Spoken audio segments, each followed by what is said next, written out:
High দেয়া, please take a look. এখানে চারজন ব্যক্তি রয়েছে। এই চারজন ব্যক্তি যদি সবাইকে বুঝাইতে চাই তাহলে আমাকে এভরিওয়ান অথবা এভরিবডি ব্যবহার করতে হবে, যার অর্থ হচ্ছে সবাই, প্রত্যেকজন। এখানে আবার চারজন ব্যক্তি রয়েছে।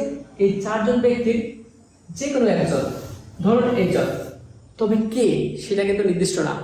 এটা বোঝানোর জন্য আমাকে সামওয়ান অথবা সামবডি ব্যবহার করতে হবে, যার অর্থ হচ্ছে কেউ একজন।